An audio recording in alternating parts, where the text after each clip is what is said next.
الرحمن الرحیم۔ میں پاکستان تحریک انصاف KPK سے مخاطب ہوں۔ کل 11 مئی کو اتوار کے دن سارے KPK میں آپ نے بھرپور احتجاج کرنا ہے، کیونکہ ایک طرف انڈیا کے ساتھ ہماری جنگ چل چکی ہے اور دوسری طرف اب بھی ریاست کے کچھ لوگوں کی انائیں اور ضدیں عمران خان صاحب کی زندگی کو ہے وہ خطرے میں ڈال رہی ہے۔ تو عمران خان اس ملک کے لیے لازم و ملزوم ہے۔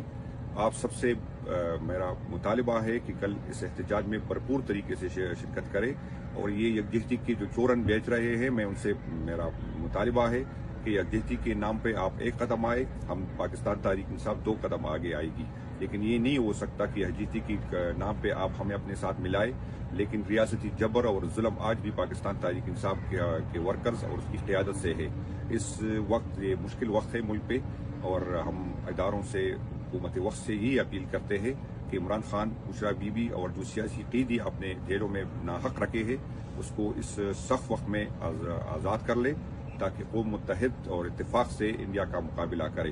اور جو حضرات پہلے احتجاج میں اس کو یہ کہوں گا کہ جو کچھ صوبائی منسٹر جو احتجاج میں صرف اپنے واسکٹ کے ساتھ آئے ہیں، میرا اس سے بھی مطالبہ ہے کہ اس دفعہ آپ نے بھرپور شرکت کل والے احتجاج میں ضرور کرنی ہے۔ تمام ریجن صدور جو ہے اس احتجاج کو یقینی بنائے، اور مجھے 2-3 دن کے اندر تمام ضلعوں کی احتجاج کا مجھے پھر آپ پہ یہ ذمہ داری بنتی ہے کہ ڈیٹیل مجھے بھیج دے کہ کہاں کہاں پر احتجاج ہوا اور کس کس نے اس میں احتجاج کس طرح کیا۔